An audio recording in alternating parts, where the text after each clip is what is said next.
Hello everybody, welcome to Snyder's Inc. We got Mr. Ballen. He released a new video today. I said we were going to react to it, so we're going to react to it. Ladies and gentlemen, you know what to do. This one is called These Twisted Nepo Babies. I think Nepo, is that the word? Double check. Yeah, Nepo Babies Kill for Fun. We gonna get right into this. Ladies and gentlemen, hit the like button, hit the subscribe button, comment what you think down below. You guys ready? Let's go. Today's story is about a crime so notorious it has been dubbed the crime of the century. But the reason for its notoriety has less to do with the crime itself and more to do with who committed it. But before we get into that story, if you're a fan of the strange, dark, and mysterious delivered in story format, then you've come to the right place because that's all we do and we upload once a week.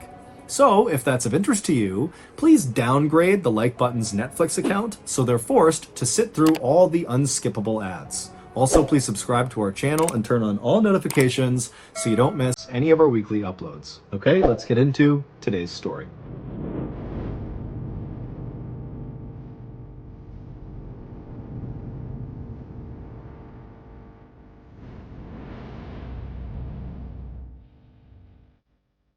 On the evening of Wednesday, May 21st, 1924, a man named Jacob Franks walked up the steps to his mansion, and right as he went to open his door, his butler opened it up, welcomed him inside, and Jacob smiled at the butler and stepped in. Jacob had just spent a long day at his office in Chicago, Illinois, doing a big real estate deal, and now he was just happy to be home with his wife and his 3 kids. Jacob was an incredibly successful business person who had made a name for himself first in the early 1900s when he ran a bank that specialized in giving out these enormous loans to gamblers. But it wasn't until he was named the president of the Rockford Watch Company and he expanded into real estate that he became outrageously wealthy. His fortune in today's dollars would have been around $70 million.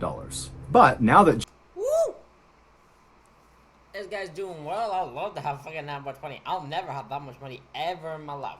But I'm okay with that. But Jesus Christ, that'd be a lot of money I'd love to have. Jacob was so well established in the business world in Chicago, he was trying to make a more conscious effort to spend more time at home with his wife and kids. And so as soon as he walked past his butler into his mansion, he hung up his hat and his jacket, and he went to find his wife, Flora, to tell her about an idea he had for a trip for that upcoming weekend.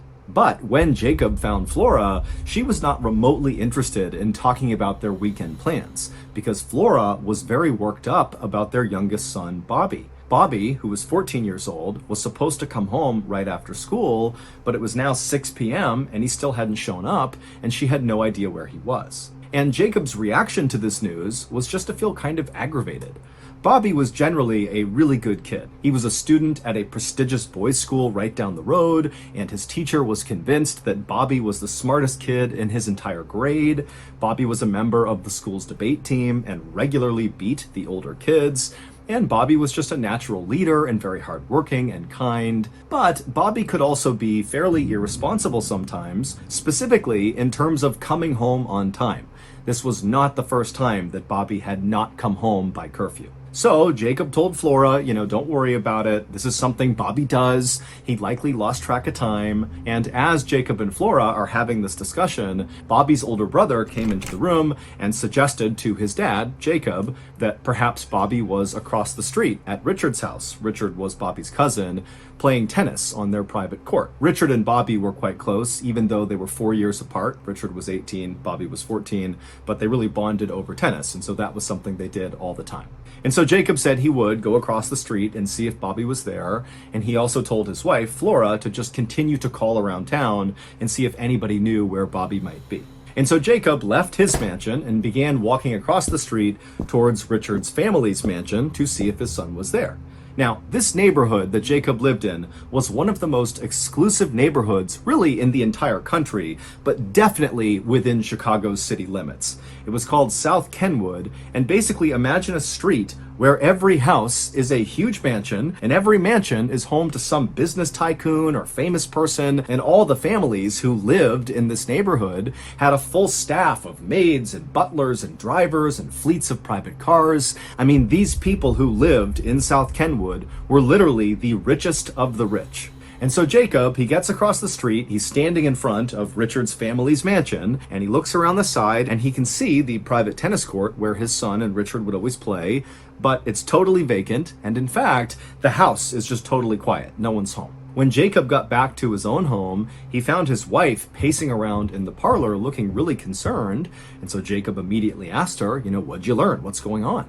And she would tell Jacob that she had spoken to one of Bobby's friends who told her that Bobby had umpired a baseball game after school and had left to walk back home at around 5 p.m. The school and the baseball field where Bobby would have been was only about 3 blocks away from their home. And now it was 6:30 p.m. So it's been an hour and a half since Bobby had supposedly began his walk home. And so by now he certainly should be here, but of course he wasn't. At this point, Jacob went from feeling aggravated with his son to being concerned for his son's safety, despite the fact that he's thinking, okay, well, my son is likely somewhere in this neighborhood in South Kenwood, one of the safest, richest, best places in the country. He's got to be okay, but I really want to find him. And so Jacob would call one of his very close friends. That makes sense. I mean, like, he's still thinking it's not a big deal, but he has to know where he is. He wants to just know he's okay. That's the thing. He wants to know where he is located at this very moment. That makes sense. Friends who lived in this neighborhood, who also happened to be a former state senator, and he asked him to come over and basically look around the neighborhood for Bobby. When the state senator friend arrived at Jacob's house, the two men left and began walking down the street lined with mansions, making their way towards the school where Bobby supposedly had been umpiring. And when they got there, they saw there was no baseball game happening, and the school was dark and closed for the night. But Jacob and his friend decided that, maybe it was possible that after umpiring this game, when Bobby had begun his walk home, maybe he had taken a detour into the school to get something, and then perhaps the doors got shut and locked on him. And so Jacob and his friend went to the school and looked for a way to basically break into the school. And sure enough, they would find an open window, they'd open it up, they would climb inside, and they would search the entire school, but Bobby was not in there. At this point, Jacob was really Interesting that he went to that as a strategy. He's just like, okay, well, the school could have locked on him. He could be inside the school. Let's break in and find out. Well, anyways, these guys are gonna find them, but these guys ain't gonna break the law to do it. Starting to panic. His friend was trying to calm him down, but Jacob is now thinking something is terribly wrong with my son.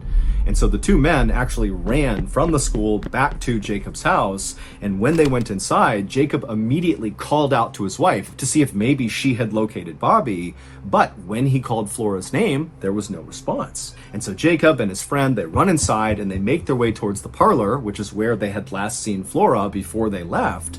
And when they walked in there, they found Flora lying on the ground, totally lifeless, with the phone off the hook right next to her hand. And so Jacob and the senator, they run over and they begin shaking Flora, and suddenly she wakes up with a gasp, and she looks up at Jacob and just begins sobbing hysterically. And after Jacob finally calmed her down, she would tell him that after they had left to go to the school, she had received a phone call. And at first, she thought it was Bobby calling to check in. But when she answered it, it wasn't Bobby, it was a man's voice she didn't recognize, who told her that Bobby had been kidnapped. He was safe for now, but if they went to police, something terrible would happen to him. This mystery man also told Flora that they would be in touch soon with more information, and then they hung up. And Flora had been so overwhelmed by what she was told that she had fainted, and that was why they found her on the ground. That night, Jacob... That's insane. Also, why would you kill, of all people that can, like... So they killed a 14-year-old? 14-year-old date that killed it. Well, I'm gonna assume that's what happens at the end. They kidnapped a 14-year-old with the goal to get money, I guess?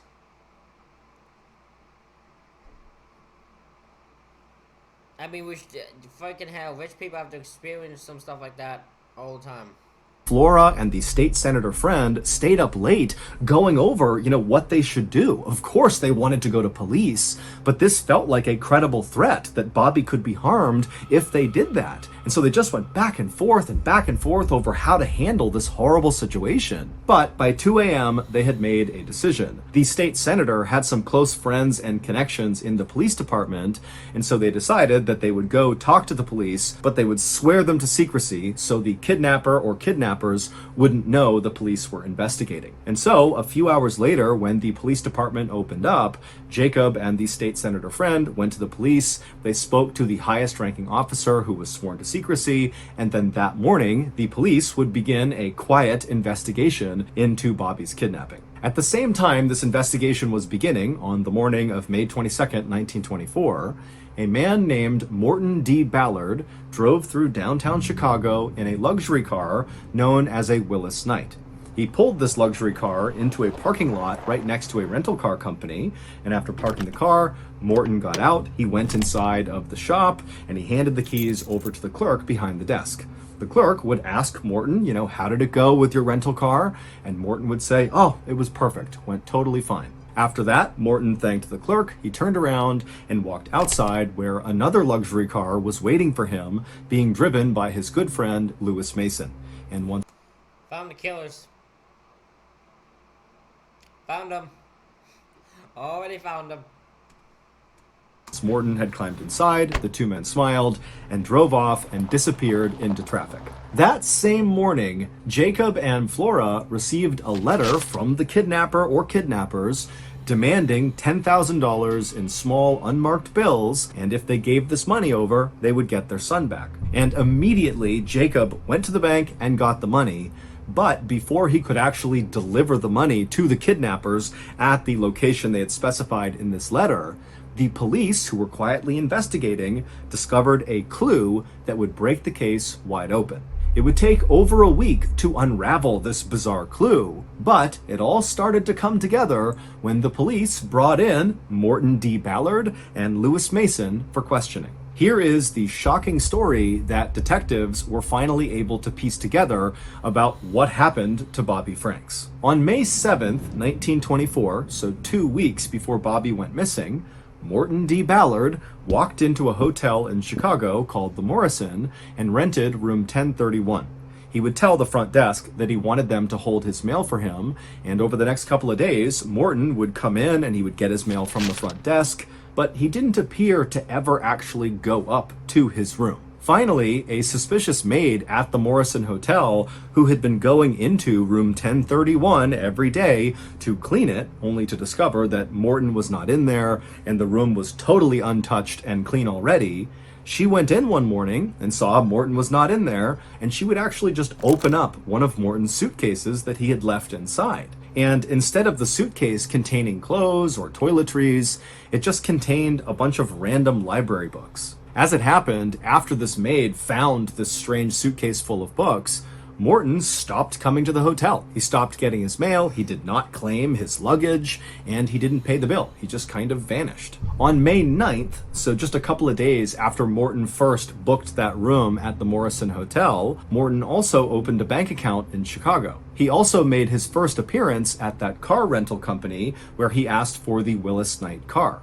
The rental company would not just let anybody take a Willis Knight car. You needed a reference to show that you were someone who could pay for this type of vehicle, and so Morton's friend, Lewis Mason, would give him that reference and allow him to rent the Willis Knight car. About a week and a half later, on May 21st, so the day Bobby went missing, Morton and Lewis were driving around South Kenwood in their Willis Knight car when they spotted Bobby by himself walking down the road. Now, Lewis recognized Bobby, and he knew that Bobby was an incredible tennis player, and Lewis had a question for Bobby about a particular tennis racket. And so Lewis, who was in the front seat of the car, told Morton, who was driving, to pull over so Lewis could talk to Bobby. And so Morton pulled over, Lewis rolled his window down, he called over to Bobby, Bobby came over, and before long, Lewis and Bobby were talking about this tennis racket.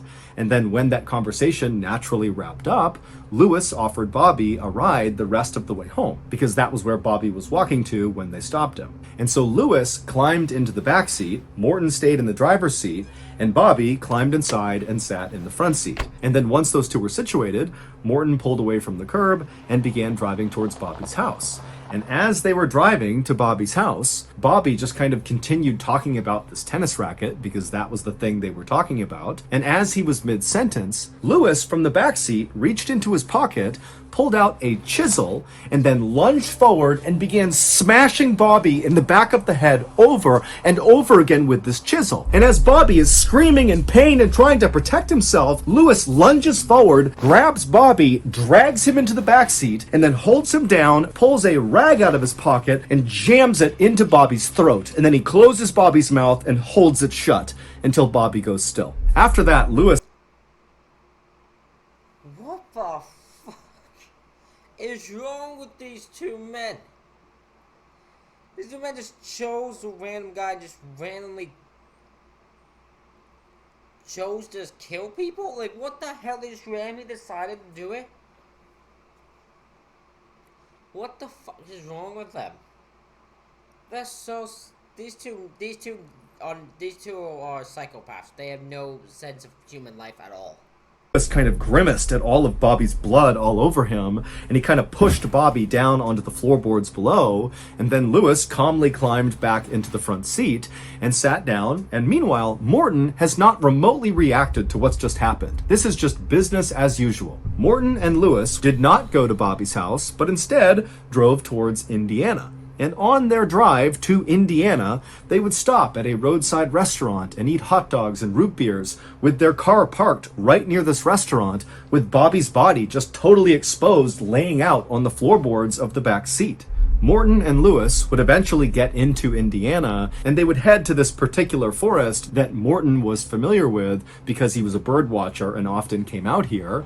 And when they got to this forest, they parked in this clearing, they got out, they checked on Bobby and confirmed that he was dead. So they pulled him out, they stripped all of his clothes off of him, they rolled him up in a rug, and then they dragged him over to this drainage pipe that sat underneath some railroad tracks in this swampy area, and they jammed him inside of it. And then they got back in their car. They drove back to Chicago, at which point Morton called Bobby's mother, Flora, and informed her that her son was kidnapped but alive, even though he wasn't, and don't call the police, we'll be in touch soon. That night, Morton and Lewis would burn all of the clothes they had stripped off of Bobby. They would also clean the interior of their Willis Knight rental car, and then they would play a game of cards together before going to bed. The next day, May 22nd, so the same day that police began their quiet investigation into Bobby's kidnapping, Morton and Lewis would send that letter to Jacob and Flora demanding $10,000 for the safe return of Bobby. But unfortunately, before Lewis and Morton could claim their ransom money, Bobby's body was discovered. In fact, that day he was discovered. A walker was cutting through the woods in Indiana and saw Bobby in the pipe. And so when Morton and Lewis realized that, the jig is up, the family's never going to pay for their son because he's dead, they just returned their Willis Knight rental car and went back to their normal lives as if nothing had ever happened. But unbeknownst to him, Morton had accidentally dropped his eyeglasses right next to Bobby's body when they dumped him in the woods in Indiana. And Morton's eyeglasses were very unique. In fact, there was only one store in the world that sold this particular kind of eyeglasses. Oh my god, he dropped his very rare, very exclusive eyeglasses and that's what fucked him over. Somehow, despite the guys somewhat planning the best murder they could, these guys ended up costing themselves by the stupidest mistake.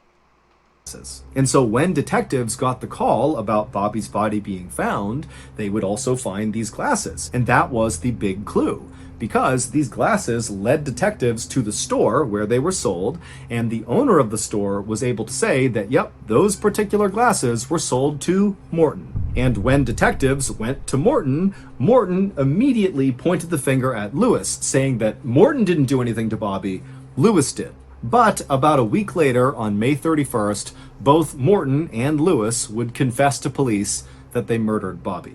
But far more shocking than what Morton and Lewis had done was who they were, because Morton and Lewis were not their real names. The two men who killed Bobby Franks were rich kids just like Bobby who lived in South Kenwood. They created two fake names, Morton D. Ballard and Lewis Mason, and then they booked room 1031 at the Morrison Hotel. Now, they had no intention of actually staying at this hotel, and so they just left that suitcase full of books inside of the room to make it appear like they were staying there. But in reality, the only reason they booked that room is they needed a physical mailing address that was connected to their fake personas. And so after booking this room, they began sending mail to Morton D. Ballard and Lewis Mason at the Morrison Hotel, room 1031. And then after collecting that mail, which served as a sort of proof of legal name and address, they were able to open a bank account in Chicago. They dumped some money into that, and then again, they used their proof of legal name and address to rent that Willis Knight car, and then used money from their phony bank account to pay for it. And then once they had their luxury car, it was time to go kill. In reality, Morton was actually a 19-year-old prodigy named Nathan Leopold. He spoke 5 languages, he had already graduated from college, and he was a nationally respected ornithologist, which is someone who studies birds. Nathan's IQ was so high, it literally couldn't be measured. His father was the president of a very successful steamship company, and Nathan was planning to attend Harvard University in the fall to get yet another college degree. And Lewis was actually 18-year-old Richard Loeb, who was Bobby's cousin and one of his best friends. Bobby and Richard played tennis together all the time in Richard's private court, which is where Bobby's cousin killed him. You son of a bitch.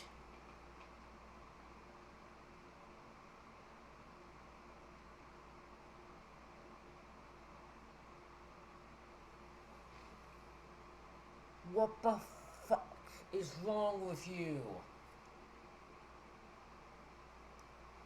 Oh my god. You were Bobby's best friend, that's why he trusted you, and you fucking killed him, you son of a bitch. These two are so fucked in the head. where Bobby's father went first to go looking for his son. Like Nathan, Richard was also a genius. He was the youngest person ever to have graduated from the University of Michigan. He graduated at 17 years old. And to celebrate the occasion, Richard's father, who in today's dollars was worth about $175 million, he was a retired vice president for the major retail store Sears. He bought Richard a custom golf course. He built him his own golf course. That was his graduation present. And at the time of Bobby's murder, Richard was actually enrolled at the University of Chicago's law school studying to become a lawyer. Nathan and Richard would very proudly tell investigators that they didn't kill Bobby to get money out of his parents. Nathan and Richard were fabulously wealthy. The money meant nothing. Instead, they had come up with this scheme and killed Bobby because of their belief in the philosopher Nietzsche's concept of supermen. Men whose superiority allows them to rise above all ordinary rules, ethics, and laws. Basically, Nathan and Richard believed they were so much better than everybody else in the world that if they wanted to kill someone, they should be able to. And Bobby seemed like a pretty easy target. After Nathan and Richard confessed, they were put under arrest, but a chauffeur was allowed to come to the police station and drop off silk pajamas for them to wear in custody, and instead of being held in a cell, they were allowed to stay in a hotel. But ultimately, they both somehow while being rich, because they were rich, they murdered someone and got treated like they were fucking superstars. I fucking hate this. I hate the law sometimes so much. I hate the law so much. Both were sentenced to life in prison. Bobby's family never recovered from his murder, and his father, Jacob, would die just 4 years after his son died. As for Nathan, he would be murdered in prison in 1936 by another inmate, and as for Richard, he would serve his time and get paroled, and then die of natural causes in 1971. Today, the murder of Bobby Franks is often referred to as the crime of the century. So that's going to do it. If you got something Wow. These two